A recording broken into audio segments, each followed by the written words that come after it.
Hello guys, welcome back to my channel. It's your girl Yay. Today the Lord has made. We'll rejoice and be glad in it. Stay fabulous, bigger, better, and blessed. Okay.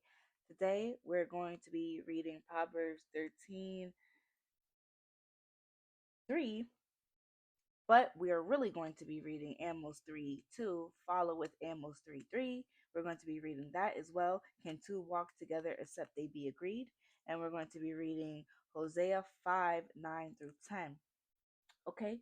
So Proverbs 13:3 says, "Those who guard their mouths preserve their lives. Those who open wide their lips come to ruin." Okay? Sometimes when people lie and lie and lie, they have to keep lying. And if you ask God for wisdom, okay, and knowledge, like Solomon did when the two women came up to him and said that the babies are mine, the babies are mine. But God gave Solomon wisdom to know which woman was telling the truth. Okay?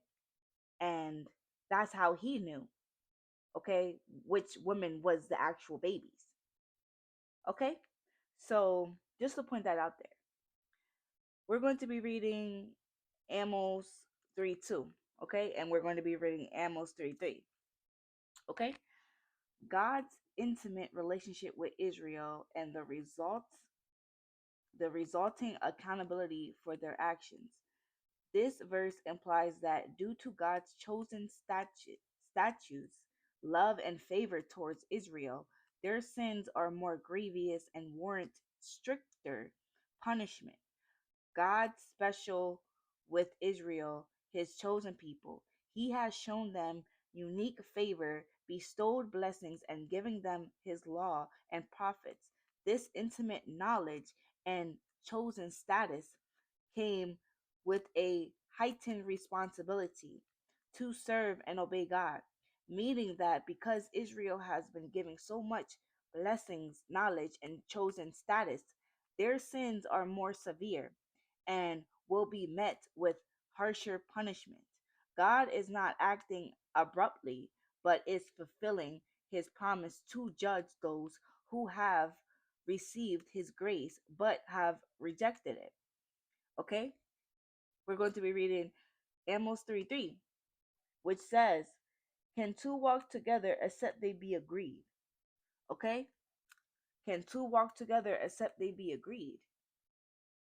Okay? We talked about sins and blessings. God's relationship with Israel necessitates a higher standard and accountability. Their sins are more heinous because they are committed against God, who has shown them extraordinary favor. So God feels and he sees and he hears what we say and what we think amongst our other chosen vessels. We must hold up our integrity. We must hold up. Whoever endures to the end preserves their life, gets the crown of righteousness. Okay? As far as we look at the book of Job, okay? It says responsibility and accountability. Just as a person with greater knowledge and responsibility is held to a higher standard, so is Israel. Their actions are more closely scrutinized and their failures carrying huge weight, great weight. Okay?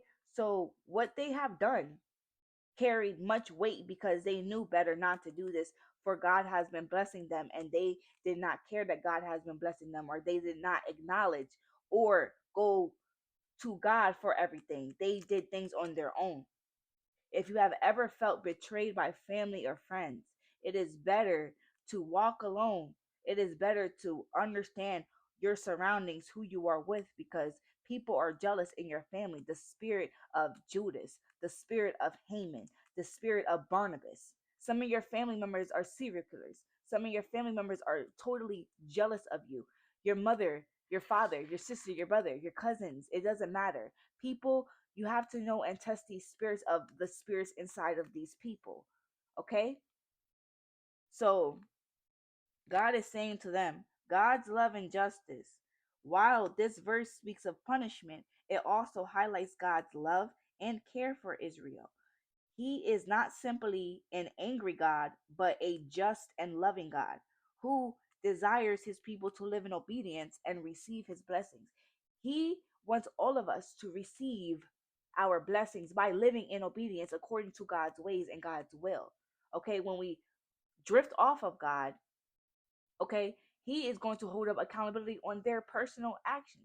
It had nothing to do with you, and you are not the blame about why they are jealous of you. That is their personal issue and their personal problem why they don't like you. God is in you, so their spirit is automatically going to attack you no matter what. Okay, so that's why you need to be alert and of a sound mind. God does not give you anger. God gives you love, peace, and a sound mind. Okay, so honor the covenant with God. Okay, and we talked about in Hosea. Okay, Hosea 5:9-10, which says, Ephraim shall be desolate in the day of rebuke among the tribes of Israel. Have I made known that which surely be? The princes of Judah were like them that removed the bounds. Therefore I will pour out my wrath upon them like water. Okay? El Roy is a God who sees all. He hears all. He hears our thoughts. God desires mercy and not sacrifice. He desires knowledge from God more than burnt offerings. Okay? He desires you worship and be devoted to him only instead of idols, money, witchcraft, whatever that it is. He values, he cherishes the time that you spend with him on a personal level when no one is watching. Okay, when you're weeping, when you're fasting in private, when you're telling God please, when you're agonizing about what they have done to you. Okay, and not take vengeance into your hands. Some of these people, these fake family members and these fake friends, have betrayed you to the point where you couldn't wake up. Okay, when you didn't want to get out of bed, when all you did was cry. Okay, me personally, and I feel for these people because nobody deserves that. Nobody deserves anyone to feel like they're not good enough. Nobody deserves to feel like they can't follow God. Nobody deserves to feel like they have to be religious and praise and all this stuff just to gain attention. God does not like you to gain other people's attention. He wants your undivided attention. He wants a personal relationship with you. Okay?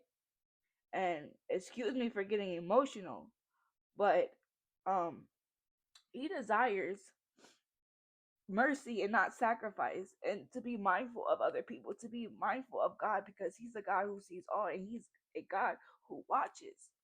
Okay, the prophetic messages here is honor the covenant with God. They have no identity. That's why they are trying to destiny swap you. Be mindful of the people that you are around. Some people are sleeping with the enemy. Some people are the enemy that they live with. Their brothers, their cousins, whoever it is. Know and use your discernment of the people that you are around. He's a God who sees all, and he wants all of us to change, because the only way that we will change is through God, is through the Heavenly Father. We cannot change on our own. Do you think if we will be able to change on our own, do you think this world would be better? We cannot change on our own. God is El Roy. He sees everything. He hears all. And when you ask God for everything, he will provide for you when you ask him. Do not go and seek other things. Do not seek worthless idols. Do not cling onto worthless idols, because they will be taken away from you. Do not hold on to anything so tight, because it will come and sleep out your hands. He will take it away from you. He wants your undivided attention. He does not want you to sacrifice what you got going on, because he is very serious about the roles will reverse. He is very serious about the tables will turn. Now it's their turn to suffer what they have done to you. God is taking care of it because you let him, because you are devoted to him.